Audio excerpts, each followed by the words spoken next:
Mesdames, Messieurs, nous souhaitons la bienvenue aux 385 médecins de Haute-Garonne qui se sont inscrits pour participer au webinaire intitulé Vaccination contre la Covid-19, information scientifique. Son animation sera assurée par l'URPS Médecins libéraux, le CHU de Toulouse, l'URPS des biologistes, le Conseil de l'Ordre des médecins du 31 ainsi que l'ARS.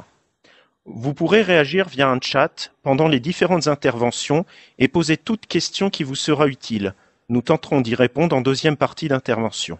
Mesdames, Messieurs, bon webinaire.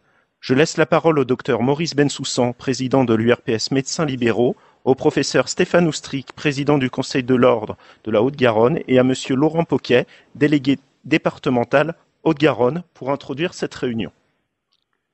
Bonsoir à tous et merci de vous être rendus disponibles en fin de journée. Il nous a paru très important avec à la fois le président de l'Ordre des médecins de la Haute-Garonne, l'ARS et puis les principaux acteurs de faire un point spécifiquement dédié aux médecins au sujet d'avoir un petit peu l'état actuel des données de la science concernant la Covid-19, concernant la vaccination.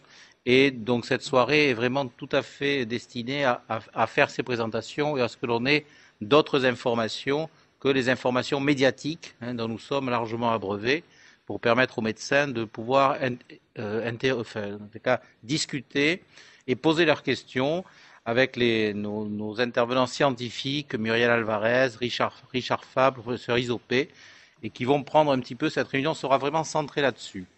Ça nous a semblé difficile de ne pas dire quelques mots juste de l'organisation pour la vaccination des médecins libéraux, puisque quand nous avons organisé ce premier webinaire, il n'en était pas question et nous n'étions pas prioritaires, et qu'actuellement, nous sommes prioritaires. Donc il a fallu, depuis le début de la semaine, et M. Poquet en dira deux mots, mais très rapidement, nous organiser pour rendre l'accès facile aux médecins libéraux à la vaccination, puisqu'elle n'était pas prévue il y a 8 jours et qu'aujourd'hui elle est lancée, elle est opérationnelle. Un certain nombre d'entre nous sont déjà vaccinés. Et vous aurez, pour répondre à toutes ces questions, nous avons aussi dans la précipitation pour demain avec Pierre Ricordeau décidé qu'il sera présent, le directeur général de l'ARS, à cette réunion sur un webinaire qui là est destiné à l'ensemble des médecins libéraux de l'Occitanie. Là ce soir on a une configuration de la Haute-Garonne.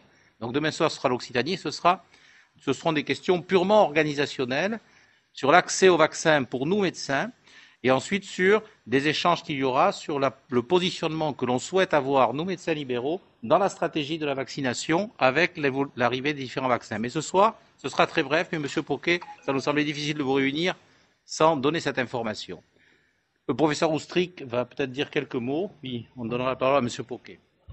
Juste pour saluer tout le monde et rapidement de pouvoir bénéficier de l'expertise du docteur Muriel Alvarez, Jacques Isopé, Richard Fabre, car c'est ça qui aujourd'hui importe. On est à un moment particulier, comme vient de le dire Maurice Bensoussan, dans l'épidémie à coronavirus avec une vaccination qui devient réellement efficiente et qui a été mise en place.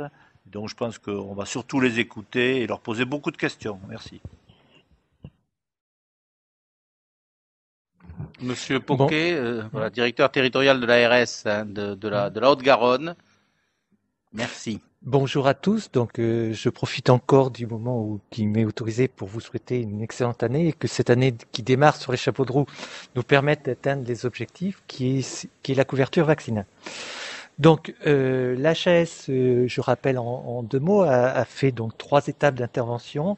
L'étape 1 sur les personnes âgées en établissement, l'étape 2, les personnes âgées de plus de 75 ans, puis après celles de plus de 65 ans et les soignants de plus de 50 ans, ou présentant des comorbidités, et l'étape 3, 4 et 5, qui est l'élargissement à l'ensemble de la population.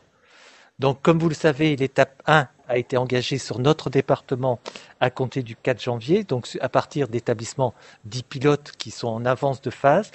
Et après, l'ensemble des EHPAD et USFD auront une proposition de vaccination, puisque c'est sur la base du volontariat, que ce soit les professionnels de santé intervenant dans ces établissements ou les populations, sur la base du volontariat, pour s'échelonner jusqu'au 1er février, qui est la dernière date de livraison. S'agissant des professionnels de santé, donc effectivement, le ministre et le président de la République ont souhaité avancer cette phase-là. Et donc, on est en capacité, donc pour les professionnels de santé de plus de 50 ans ou présentant des comorbidités. Et après, l'étape plus tard sera les personnes de plus de 75 ans ou 65 ans, 75 ans avec comorbidité qui sera engagée dès la fin du début du mois de février.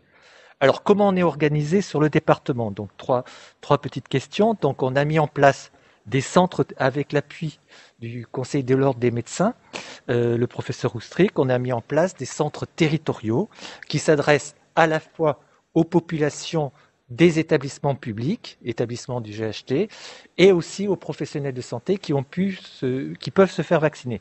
Donc effectivement, on a 10 centres. Je rappelle quand même que le dynamisme de notre département est salué, puisqu'en fait, aujourd'hui, on a 33 centres sur la région, 10 sur le département. Donc on a déjà un dynamisme important, et cette dynamique sera d'autant plus importante que demain, il faudra engager la vaccination pour le public, tout le public. Donc c'est là qu'est le véritable défi. Donc je rappelle les 10 centres départementaux, c'est le CHU de Toulouse avec 2 sites sur Purpan et Rangueil, l'hôpital de Saint-Gaudens, l'hôpital de Muret. Parallèlement, le conseil départemental de l'ordre de médecins, donc au niveau de la maison de santé des professionnels de santé, a mis en place un centre de vaccination. Les centres de vaccination départementaux, la mairie de Toulouse et l'hôpital Joseph Ducoing a mis aussi en centre de vaccination. La maison de santé de Saint-Gaudens, idem. Et l'unité de soins dédiés de Saint-Jory, idem. Donc du coup, on a 10 centres de vaccination et j'ai oublié le CRF de Luchon aussi. La question s'est posée pour nous, pour les cliniques privées. Donc pour les cliniques privées, on a aussi un certain nombre de cliniques privées de taille importante. Il n'était pas question d'arriver à mélanger toutes ces professionnels qui sont fort nombreux avec aussi les libéraux et avec aussi les personnels du CHU. Donc du coup, on a fait le choix avec la FHP de définir 5 centres de référence, enfin qui sont en charge de la vaccination. Donc c'est les 5 établissements qui ont de la réanimation: Clinique de l'Union, Clinique des Cèdres, Croix du Sud, Pasteur et Occitanie. Et l'objectif, c'est après que l'ensemble des établissements privés se réfèrent soit au niveau de ces centres pour avoir une vaccination d'ensemble organisée, ou soit sont en capacité d'organiser eux-mêmes avec un approvisionnement du CHU, puisque c'est le CHU qui va être approvisionneur, d'organiser eux-mêmes la logistique, la sécurité sanitaire et aussi l'efficacité du dispositif, puisque l'objectif c'est de vacciner au plus tôt le plus de population possible. Donc voilà. Donc ça, les établissements, on l'a vu lors de lors d'une commission, donc avec les établissements privés et publics, puisque toutes les semaines on se réunit en commission territoriale de l'offre de soins, et on a mis en place cette organisation qui va être extensible et qui va permettre aussi aux établissements privés d'être aussi réactifs que les établissements publics par définition. Ce dispositif, et je conclurai là-dessus, puisque est un dispositif qui n'est pas figé, il va évoluer en fonction de l'évolution des besoins, puisqu'en fait, on a 3 pistes d'évolution qui peuvent nous permettre d'être encore réactifs, et on a entendu le ministre de la Santé, pour ceux qui ont pris la voiture pour venir jusqu'ici, s'exprimer, où effectivement, il est dit que l'on doit pouvoir faire évoluer. Alors, il cible un centre de vaccination pour 100 000 habitants, donc nous, on en a déjà 10 au moins, et on sera en capacité de monter à 12 bien évidemment, donc permettant d'avoir une réponse de proximité. Donc la mise en place, vos évolutions, c'est mise en place des centres de vaccination en faisant évoluer les unités de soins dédiées sur la vaccination. On rappelle que sur ce département, on a 26 unités de soins dédiées. L'ouverture des cliniques, puisqu'on a dit qu'elles vaccinaient leur propre population, qui peuvent aussi vacciner leur population de référence de leur territoire.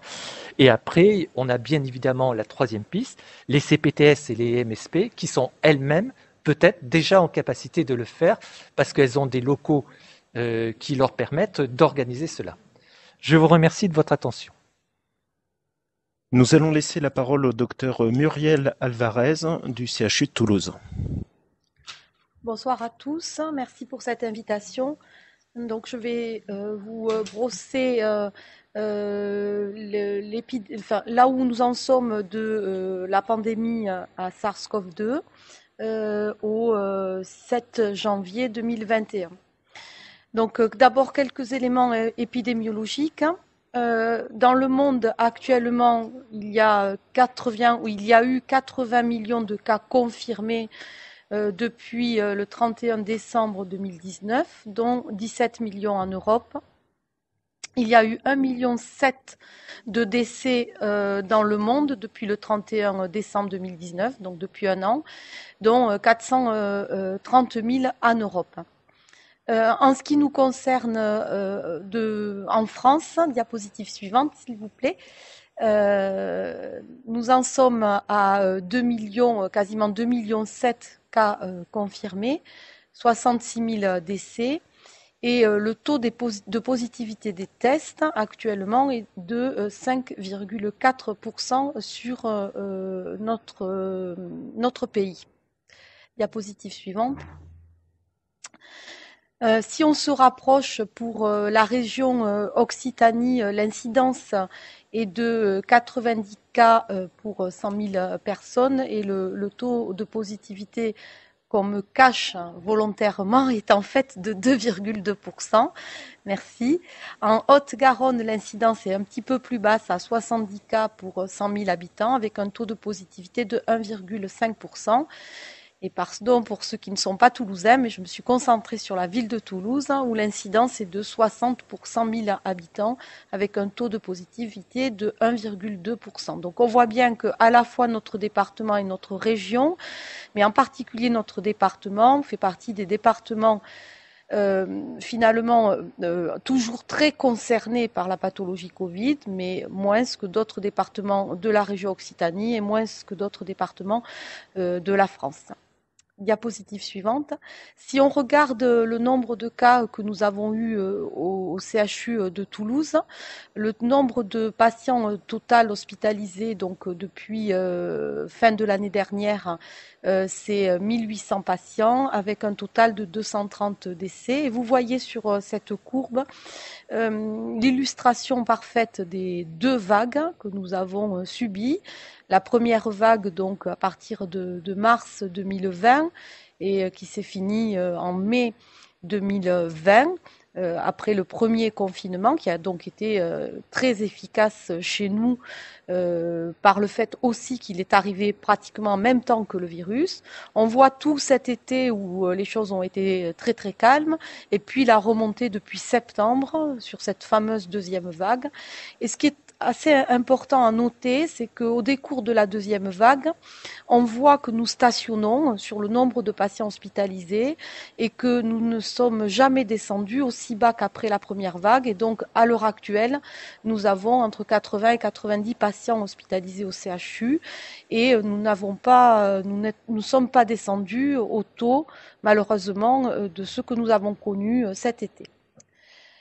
Diapositive suivante. Donc tout ça pour dire que la pathologie Covid est toujours très présente et que ça va, j'espère, inciter le maximum de personnes à se faire vacciner, car nous sommes encore dans des taux d'incidence très élevés et qu'il convient de réduire, si on veut réduire le nombre d'hospitalisés et la mortalité. Donc la prise en charge des patients Covid positifs ne s'est pas modifiée. C'est toujours la même typologie de patients qui fait des formes graves, que ce soit lors de la seconde vague par rapport à la première vague. C'est toujours la même typologie de patients, donc des patients âgés, plus de 75 ans, mais aussi plus de 65 ans si notamment il y a des comorbidités. Les comorbidités, on les connaît bien maintenant, l'obésité, l'hypertension mal contrôlée, le diabète. On retrouve aussi l'insuffisance cardiaque, l'insuffisance rénale, les patients atteints de pathologies néoplasiques ou hématologiques, et aussi ce qui a été démontré plus récemment, les patients trisomiques 21.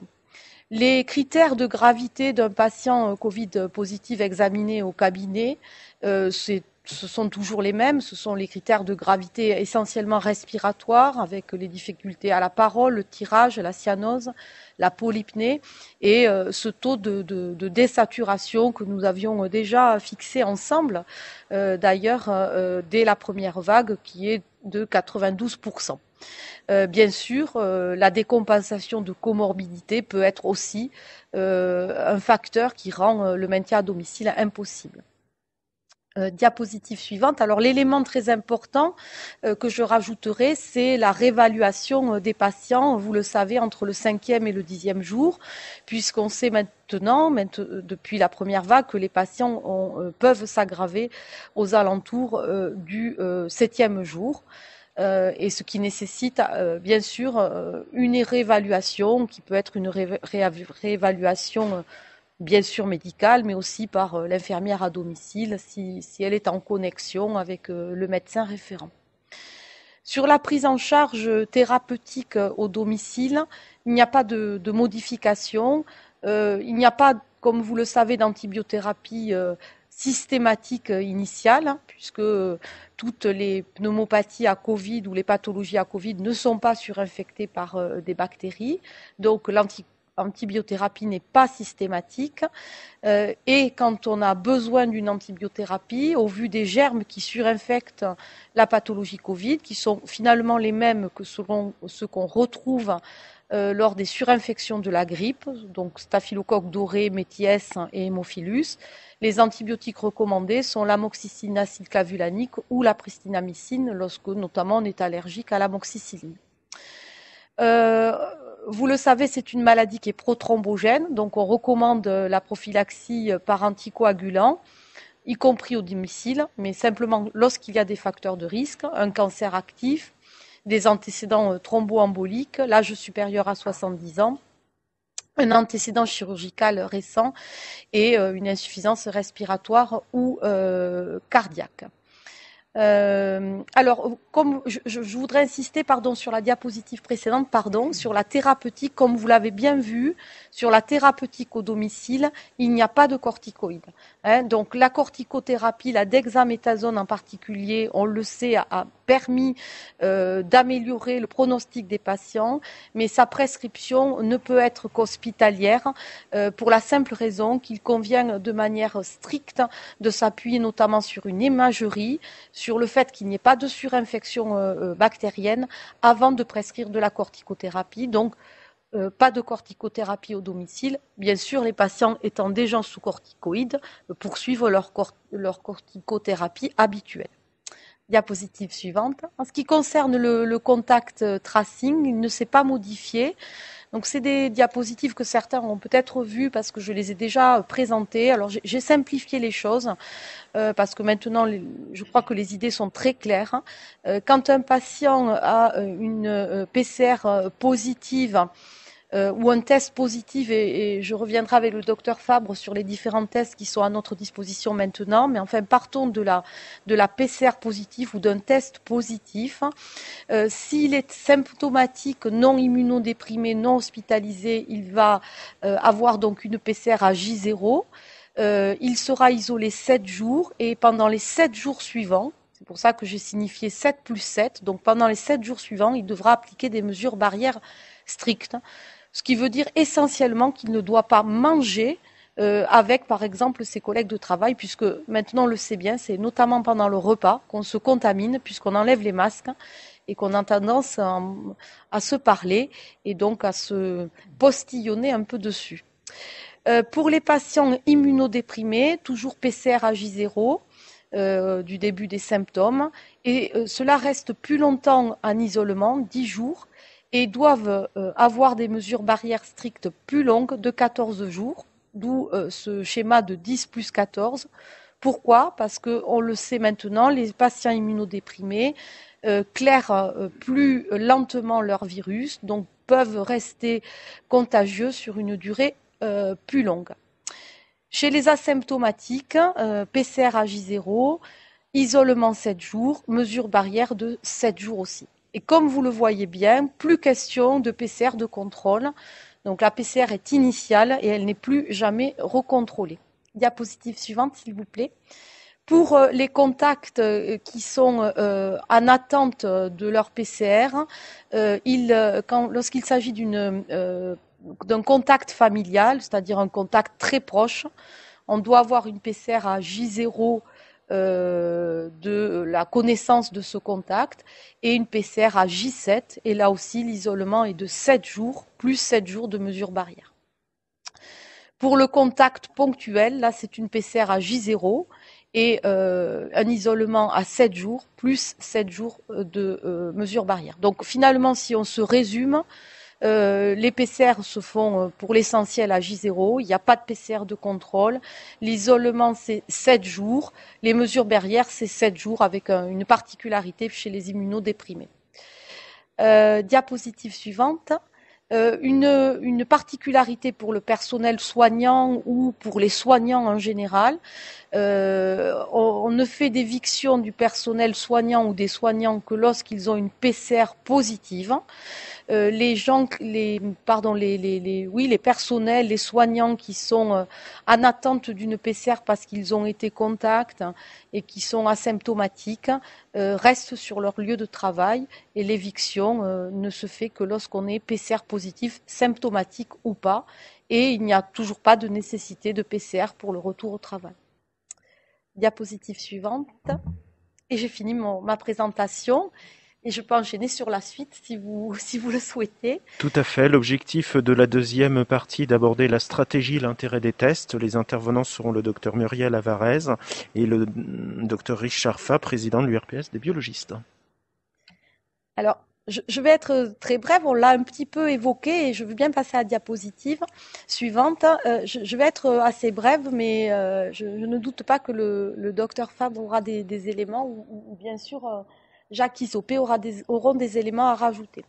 Actuellement, nous disposons de 3 types de tests, 2 en ville et 1 surajouté à l'hôpital. Le premier test, on le connaît maintenant tous très bien, c'est la RT-PCR. C'est le test de référence, ça reste le test de référence. Il a une très bonne sensibilité, très bonne spécificité. Il se fait dans tous les laboratoires par prélèvement nasopharyngé. Son petit inconvénient, c'est la durée de la technique et au départ, qui est donc de plusieurs heures, et au départ, on va dire entre guillemets l'encombrement des laboratoires qui a fait en sorte que les résultats de ces tests pouvaient prendre du temps, ce qui pouvait gêner le contact tracing. Maintenant, les choses se sont vraiment très améliorées de ce côté-là, et donc ça reste le test de référence. Et c'est le test qu'on propose aux patients qui sont soit symptomatiques, soit aux personnes qui ont eu un contact. Sur le CHU, on dispose de la même technique, mais sur le prélèvement salivaire. Pareil, c'est un délai de plusieurs heures. Évidemment, c'est beaucoup plus facile à faire comme prélèvement et on le réserve aux personnes sur lesquelles on ne peut pas faire les prélèvements nasopharyngés, en particulier personnes âgées démentes, des personnes avec des problèmes psychologiques, psychiatriques qui ne tolèrent pas le test nasopharyngé. Ensuite, ce sont, et plus précocement, enfin plus dernièrement, on va dire, se sont développés les tests rapides antigéniques qui sont faits aussi par prélèvement nasopharyngé, qui sont très spécifiques, c'est-à-dire que quand vous avez un test positif, vous n'avez pas besoin de faire de RT-PCR pour le contrôler, vous êtes sûr que votre patient est positif. Par contre, malheureusement, ils ont une sensibilité qui est plus basse que la RT-PCR et ça dépend des tests antigéniques qu'on a, mais on va dire de l'ordre de 60%. Ce qui fait que quand le test est positif, vous êtes sûr de votre coup, si je puis me permettre l'expression, mais par contre, quand il est négatif, bien si vous êtes sûr de votre diagnostic, ou en tout cas si vous voulez avoir une précision plus certaine, il faudra en passer par la RT-PCR. Ce test se fait par prélèvement nasopharyngé uniquement. Vous savez qu'il peut se faire notamment dans les pharmacies et le rendu du résultat est de 15 minutes. Donc une efficience très importante quand le test est positif. Donc plutôt à réserver chez des patients symptomatiques plutôt que chez des patients qui sont asymptomatiques ou chez des cas contacts asymptomatiques. Puis à l'hôpital, on dispose d'un troisième test, qui est un test aussi rapide, qui est PCR-like, mais qui n'est pas une vraie PCR, qui a l'avantage d'avoir une très grande sensibilité, aussi importante que celle de la RT-PCR, et qui a une très forte spécificité, qui se fait aussi par prélèvement nasopharyngé, pour lequel le rendu est de 15 minutes. Donc c'est un test qu'on a mis à disposition de nos services d'urgence, sur Purpan, sur Rangueil et sur le CH de Lavore, de manière à pouvoir rendre un résultat plus efficient et à favoriser le parcours du patient vers les unités dédiées Covid+, ou Covid-neg. Voilà ce que je voulais vous dire sur les tests actuels, mais peut-être que le docteur Fabre voudra rajouter des éléments. Oui, merci Muriel. Non, je dirais sur le plan technique, j'ai pas d'éléments supplémentaires à rajouter. Peut-être d'un point de vue pratique. Aujourd'hui, la RT-PCR, malheureusement, a encore un petit peu l'image d'un test long. Alors certes, certes, les temps analytiques sont supérieurs à la demi-heure nécessaire pour les tests antigéniques, mais aujourd'hui, en Haute-Garonne, on rend 64% des tests à peu près en demi-journée, c'est quand même pas mal. 89% des tests sont rendus à 24 heures, donc c'est tout à fait satisfaisant, et 99% en 48 heures, donc je veux dire en cumulé. Donc aujourd'hui, les tests sont, disons, pour une fiabilité qui est quand même la meilleure, ce sont des tests qui sont quand même assez rapides et qui vous permettent de répondre de façon efficace à vos interrogations cliniques. Aujourd'hui, en Haute-Garonne, on a fait 36 000 tests par semaine de RT-PCR en ce moment, avec à peu près 24 000 tests antigéniques. Donc on voit que le rapport est encore en faveur des tests PCR, mais on voit une nette montée en puissance des tests antigéniques. Alors avec évidemment la limite que le docteur Muriel Alvarez a précisé. Et je dirais, moi particulièrement, pour les patients symptomatiques, donc on a quand même une bonne indication avec les tests antigéniques. Mais par contre, pour les patients asymptomatiques, il faut quand même là être très prudent dans ses conclusions et ne pas hésiter en cas de nécessité à faire une PCR qui, on le voit, confirmera ou non.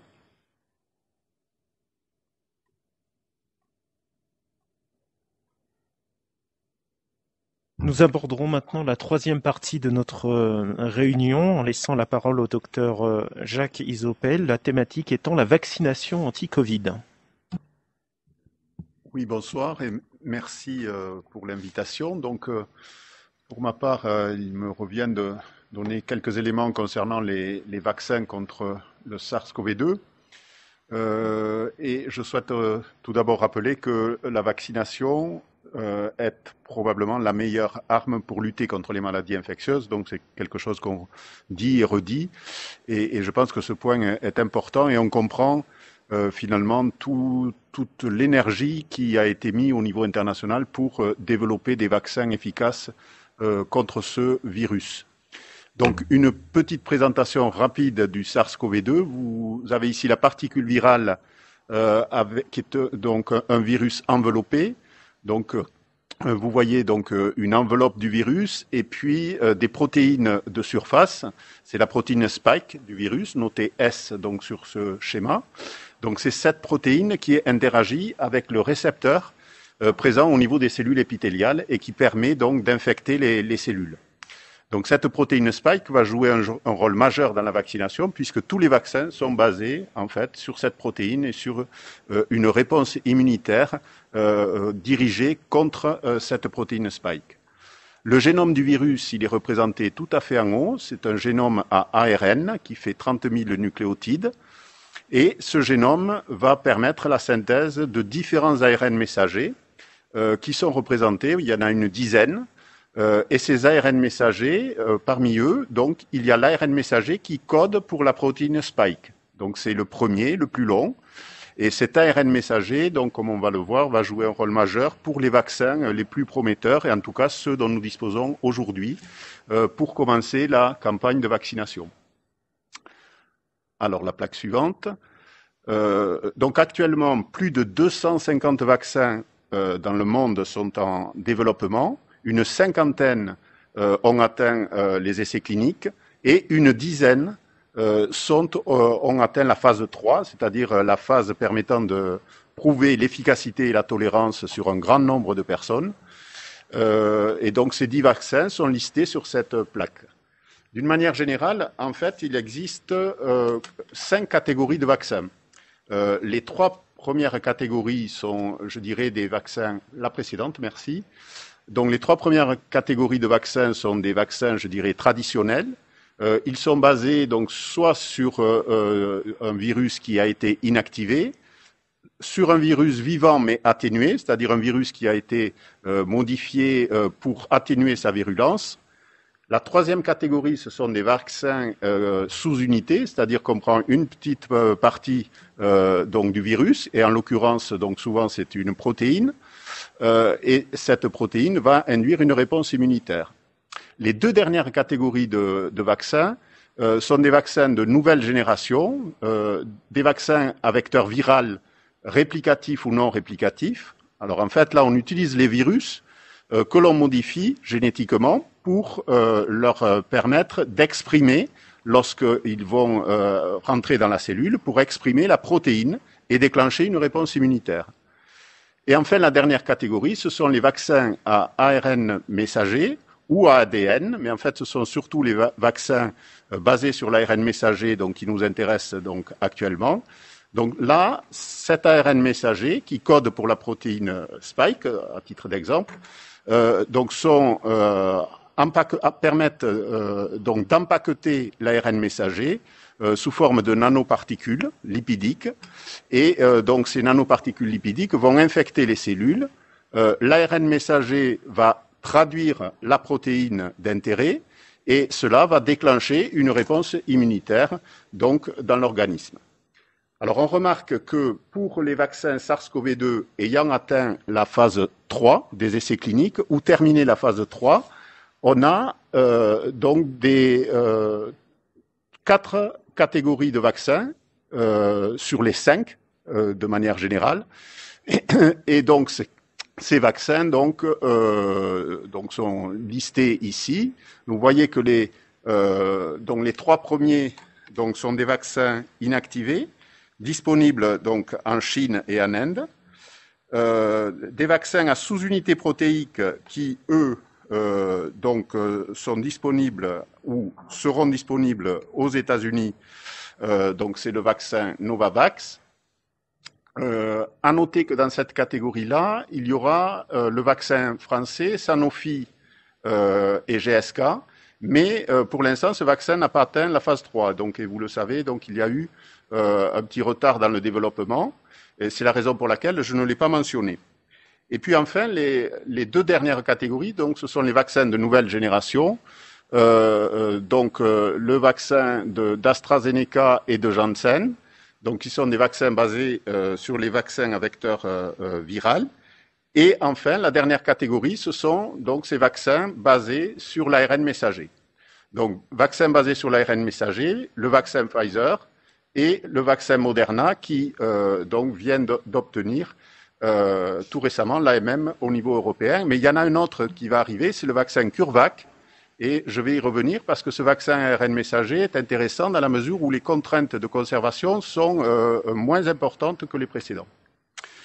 Alors le développement, plaque suivante, de ces vaccins a été ultra rapide, inférieur à 1 an, sachant qu'habituellement un vaccin se développe sur une dizaine d'années. Et les principaux facteurs qui expliquent ce développement rapide sont listés ici. Tout d'abord des recherches antérieures très importantes sur des virus émergents.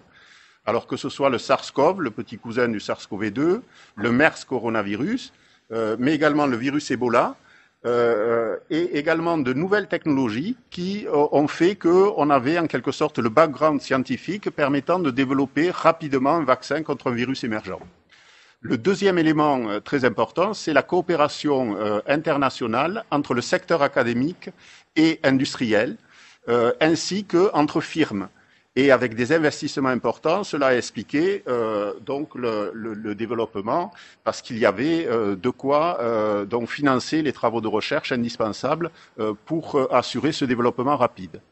Et enfin, il y a eu une accélération dans la conduite des essais cliniques, avec finalement des différentes phases qui ont été combinées, des phases 1 et 2, mais aussi des phases 2 et 3, si bien que très rapidement, ces vaccins ont été conduits au stade de l'autorisation par les agences de régulation. La suivante. Alors, malgré cette rapidité, les choses n'ont pas été bâclées.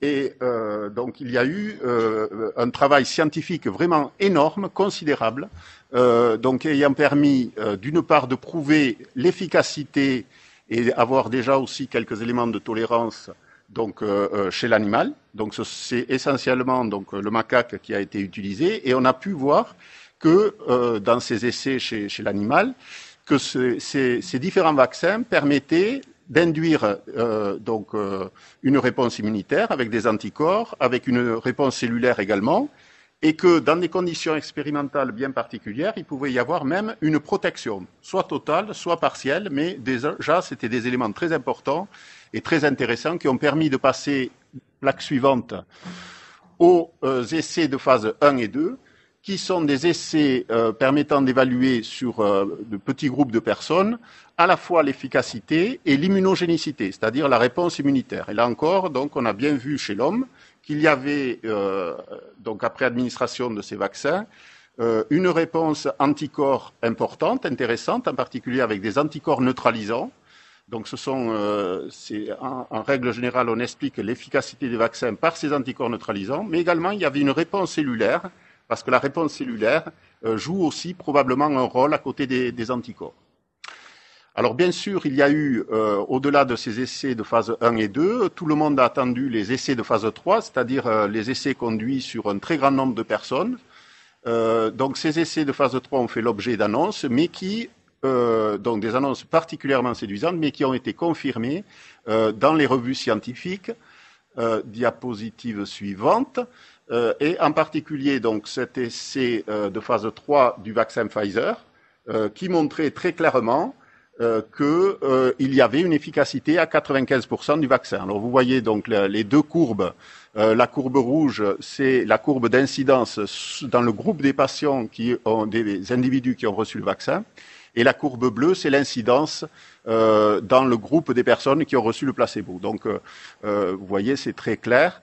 Alors, l'intérêt également, c'est qu'au-delà de cette efficacité remarquable, 95%, donc les agences de régulation considéraient qu'au-delà de 50%, il pouvait y avoir un intérêt pour un vaccin contre le SARS-CoV-2. Donc là, on est vraiment, c'est vraiment excellent. Et la tolérance est également très bonne, ce qui est évidemment un élément important. Alors certes, donc comme d'autres vaccins, donc il y a des douleurs, donc il peut y avoir des douleurs au moment de l'injection, sur le site d'injection, des rougeurs, gonflements. Il peut y avoir également, ça a été répertorié, donc des manifestations systémiques de la fièvre dans 10 à 15% des individus qui ont reçu le vaccin. Mais bon, des maux de tête, mais en fait, vraiment rien de très grave. Alors, il y a eu le problème, vous le savez, de l'hypersensibilité, qui a été estimé à 1 sur 100 000. Et donc, effectivement, donc là, c'est un point de vigilance. Et effectivement, donc lorsqu'il y a un terrain allergique important, donc des allergies graves, des précautions devront être prises pour l'administration de ce type de vaccin. Alors la suivante, le deuxième vaccin ARN messager, qui est le vaccin de Moderna. Donc lui, les travaux viennent d'être publiés là en début d'année et confirment là aussi les annonces d'efficacité remarquable avec 94% d'efficacité. Et donc vous voyez les courbes d'incidence, là aussi c'est pareil. Vraiment, c'est de très jolis résultats. Donc là, suivante. Donc là, quelles stratégies pour mettre à disposition des vaccins et l'Europe, tous les pays européens donc ont décidé de jouer groupé en quelque sorte. Je pense que ça a été une très bonne opération puisque la communauté européenne a permis de négocier avec les différentes firmes et d'effectuer des précommandes de vaccins à un niveau considérable, 1,4 milliard de doses.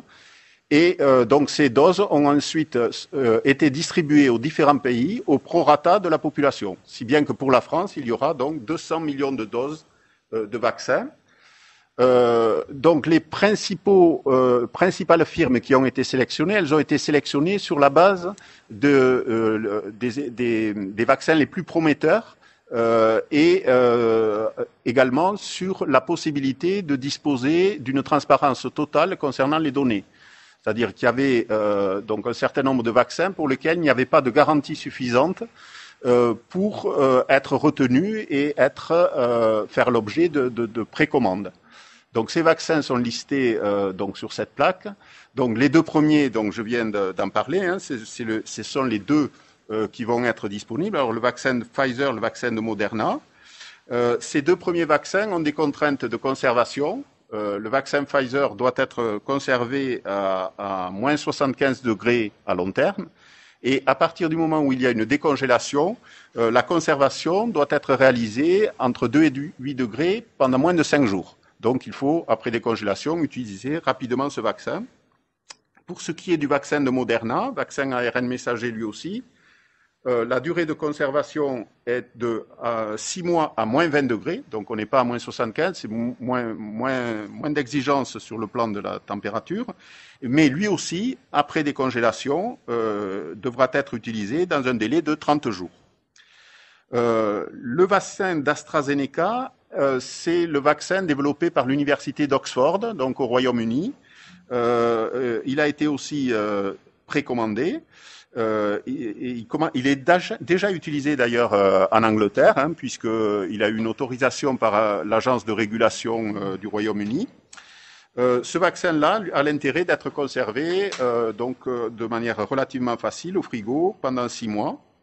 Le vaccin alors il est basé, c'est un vaccin, le vaccin d'AstraZeneca, il est basé sur des adénovirus modifiés exprimant la protéine spike du virus.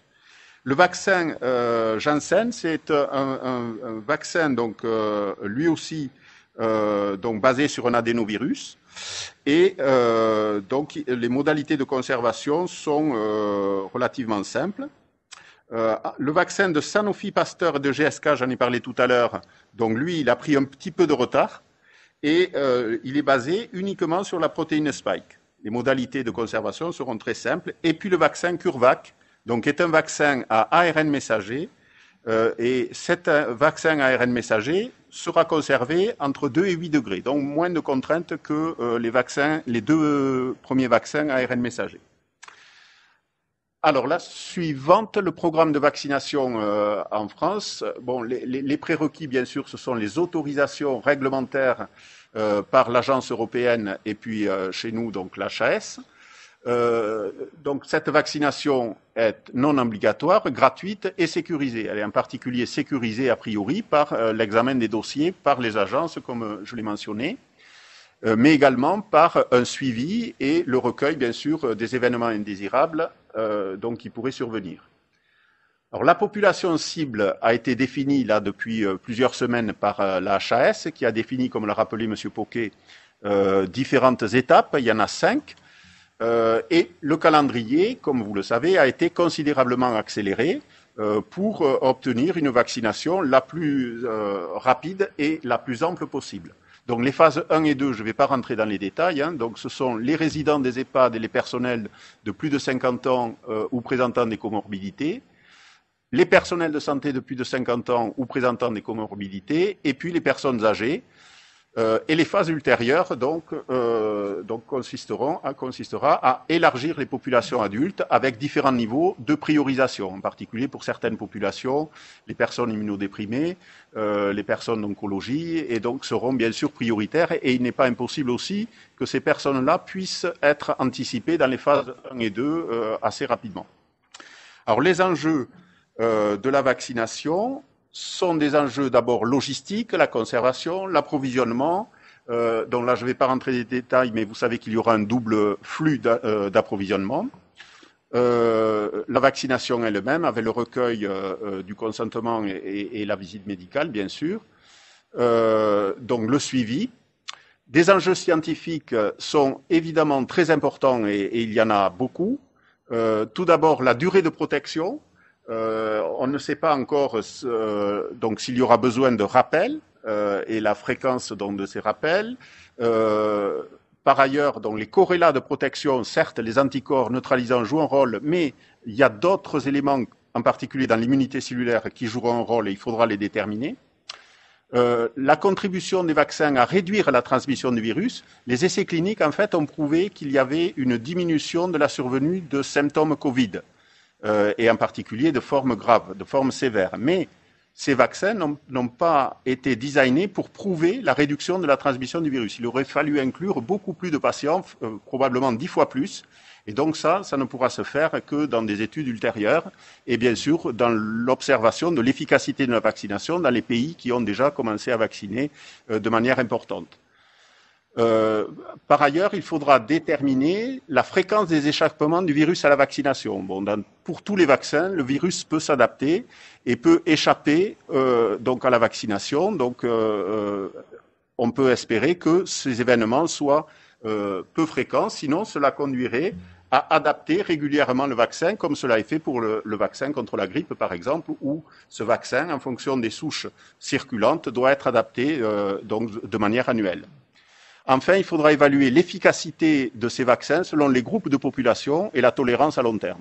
Donc tous ces éléments-là, qui font l'objet de beaucoup de recherches et qui feront l'objet de beaucoup de recherches, donc, permettront de discriminer l'intérêt des différents vaccins les uns par rapport aux autres, alors que pour l'instant, finalement, on ne peut pas vraiment les comparer, on ne peut pas dire que tel vaccin sera plus efficace qu'un autre. Enfin, le dernier point est un point essentiel, c'est l'adhésion à la vaccination. Cette adhésion à la vaccination donc, nécessitera de la transparence dans la diffusion de l'information, les relais de proximité. Je pense que, évidemment, les professionnels de santé et les médecins ont un rôle majeur à jouer dans ce domaine. L'esprit de solidarité. Donc, vous savez qu'il y a un conseil d'orientation de la stratégie vaccinale qui a été proposé, coordonné par le professeur Fischer. Donc, il va inclure des experts scientifiques, des professionnels de santé, les collectivités territoriales et également un comité citoyen pour susciter, je dirais, l'avis donc de la population, des citoyens. Donc, les points clés, bon, bien sûr, vous l'avez compris, le bénéfice risque est extrêmement favorable pour ces vaccins. Il y a un intérêt collectif. Et donc ces vaccins sont une arme complémentaire aux mesures barrières et aux tests de dépistage. En fait, ils ne viennent pas en substitution à ces éléments, mais ils ne viennent le complémenter. Et juste pour terminer, je voulais vous faire part d'un travail que nous avons réalisé au laboratoire. Chloé Dimiglio, qui est biostatisticienne, et donc qui s'intéresse à la modélisation sur la base des données de l'aire urbaine toulousaine. En ordonnée figurent les taux de positivité de PCR. Et en abscisse, c'est le temps. Donc vous voyez que à partir du mois de juillet, donc jusque donc au mois de novembre, nous avons eu une montée du taux de positivité des tests jusqu'à la période du confinement et que le confinement a eu un impact important et a permis de réduire donc le taux de positivité des tests. Mais donc nous sommes maintenant début janvier, donc il y a eu des allègements dans les mesures de confinement pour des raisons que l'on comprend bien d'ordre social et économique. Et on voit que selon le pourcentage de la population qui sera vaccinée, eh bien la diffusion du virus dans la population sera d'autant plus maintenue que le taux de vaccination sera important en fait. Et donc on voit que s'il y a donc à peu près 90 000 personnes qui seront vaccinées là dans les prochains mois, on pourra arriver à contenir beaucoup mieux la diffusion du virus que si le nombre de personnes vaccinées est plus faible. Voilà, je vous remercie. Merci beaucoup et merci vraiment à nos trois intervenants pour ces interventions de qualité, claires et puis qui nous reprojettent dans le cœur de notre métier, puis dans des informations que l'on préfère par rapport à toute cette débauche d'experts du soir et des journaux télévisés ou autres presse. Donc vraiment merci à vous parce que c'est rafraîchissant, c'est porteur d'espoir, c'est structurant et on a beaucoup de questions. On va essayer de tenir un temps relativement court de débat, mais on va répondre à toutes les questions et on va laisser Cyril Scholl nous faire un petit peu cette présentation de vos questions et continuer à alimenter le chat. C'est très très important. On va essayer de ne rien oublier. Alors on va contingenter un petit peu les thèmes des questions pour que ce soit plus facile de réponse. Dans un premier temps, on va peut-être parler de l'épidémiologie. Finalement, comment est-ce que vous expliquez qu'il y a une telle différence entre l'Est et l'Ouest de la France?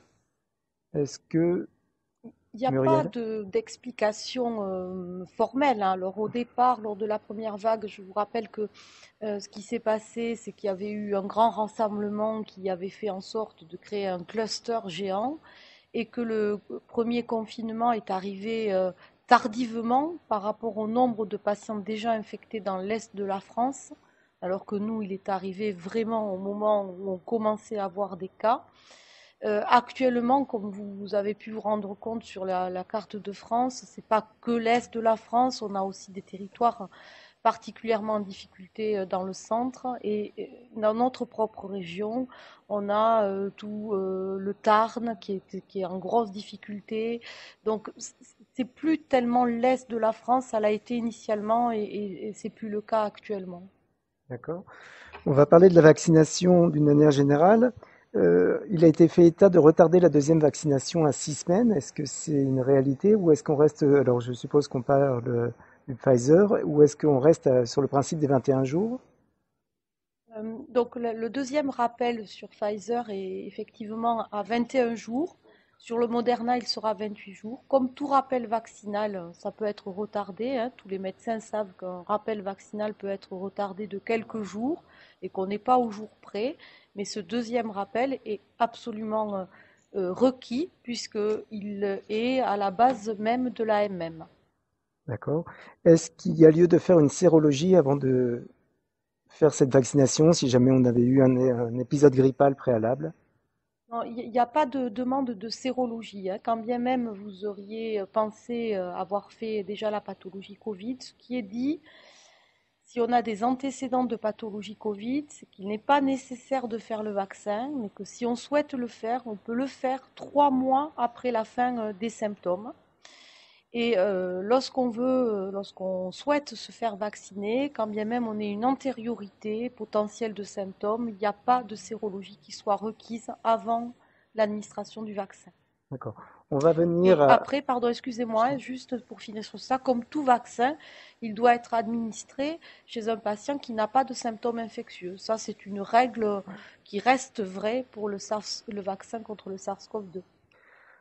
On va en venir aux questions sur les populations qui sont problématiques à vacciner. Est-ce qu'on peut vacciner les patients sous anti-agrégants plaquettaires, pardon? Oui, il n'y a aucune difficulté sur les patients qui sont sous anticoagulants ou anti-agrégants. On pourra faire des vaccinations par voie intramusculaire dans le deltoïde. Avec simplement, il suffira de bien frotter autour de l'endroit où on a été vacciné et sans difficulté. D'accord. Et alors, dans le cadre des patients qui présentent des allergies ou qui ont présenté des antécédents d'allergie, première question, est-ce qu'on ne tient compte finalement que des chocs anaphylactiques ou de tout type d'allergie? Alors, on tient compte des chocs anaphylactiques uniquement en termes d'allergie. Et le deuxième élément, en fait, l'élément allergène du vaccin, c'est le PEG qui a autour de cet ARN messager. On a les listes des médicaments qui contiennent déjà ce PEG.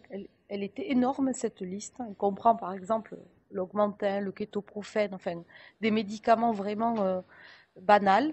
Il y a peu d'antécédents d'allergie au PEG et par contre les chocs anaphylactiques, il faudra s'en référer à des allergologues et je rappelle que le professeur Didier est président de la Société d'allergologie, il a déjà réfléchi sur la question et donc c'est vers ce service-là, à mon sens, qu'il faudra s'orienter.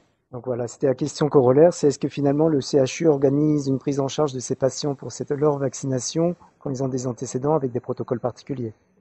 Absolument. Il y a pour ces patients-là, il y a des protocoles particuliers.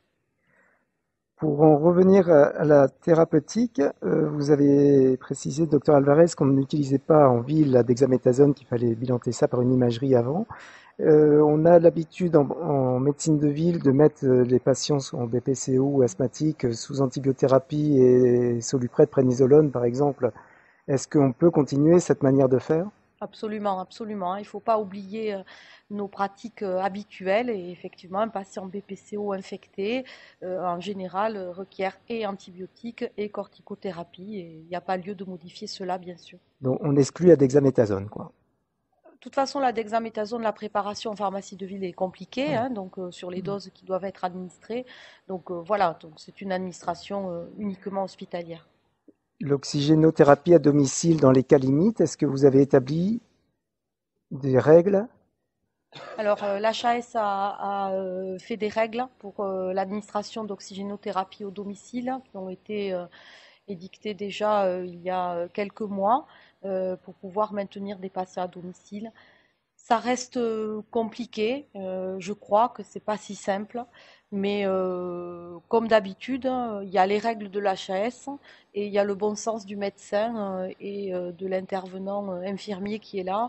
Et cette maladie, comme les autres, je l'ai dit au départ de l'épidémie, je le redis, ne doit pas nous faire perdre notre bon sens clinique. Des questions qui sont plus axées sur les vaccins en eux-mêmes. Est-ce qu'il y a des règles pour l'instant édictées quant à la vaccination et la grossesse?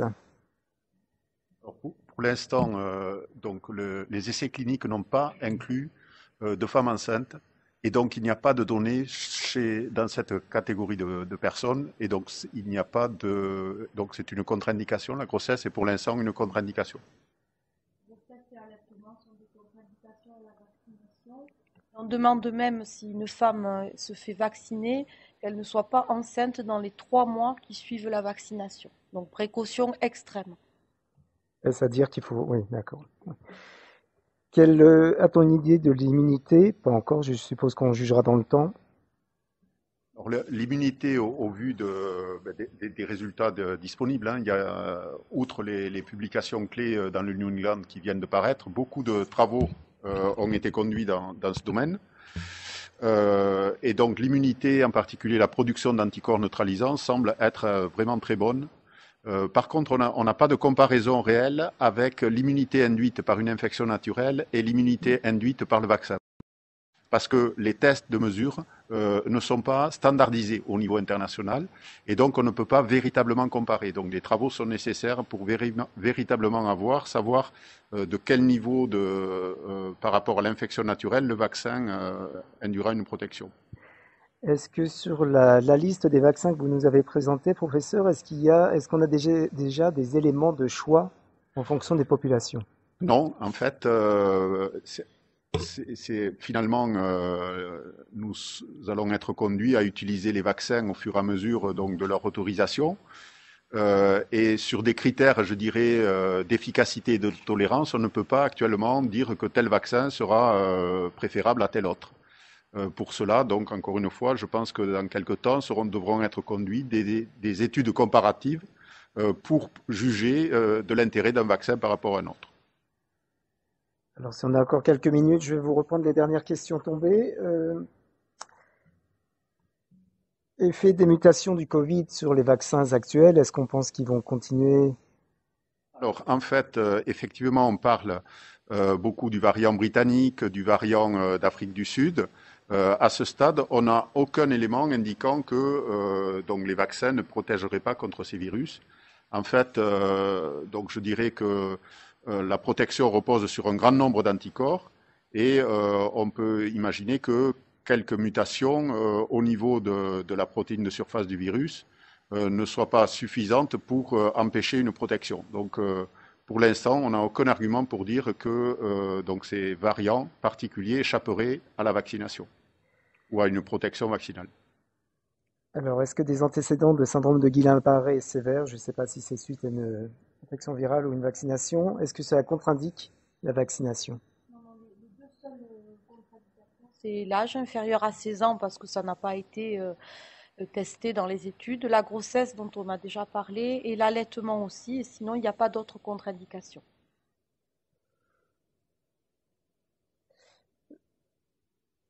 Question, une dame de 85 ans hospitalisée pour fracture dorsale, PCR positive, restée asymptomatique, doit-elle être vaccinée? Tant que l'infection est en cours, soit symptomatiquement, soit parce qu'on a une PCR, on n'a pas lieu d'être vacciné. Et enfin, pour terminer, est-ce que l'on peut vacciner les patients sous immunosuppresseurs? Oui, il n'y a aucune contre-indication chez les patients sous immunosuppresseurs ou atteints de maladies dysimmunitaires. Bien, je vous remercie. Merci beaucoup. Donc on va en rester là si vous voulez. Si des questions n'ont pas été traitées, nous essaierons de les traiter, de poser ces questions à distance à nos experts qui pourront répondre sur l'enregistrement de ce webinaire qui sera accessible sur le site de l'URPS. Le site de l'Ordre des médecins renverra ou aura les documents aussi. Donc vous pouvez soit sur le CEDOM 31, soit sur l'URPS trouver l'enregistrement de cette soirée. Et si des questions sont restées sans réponse, sans excuse, et on essaiera d'y répondre comme ça en relisant tranquillement le chat. Merci à tous. Donc demain soir, nous traiterons plus précisément de la question des organisations actuelles sur le vaccin. On précisera, elles bougent chaque jour.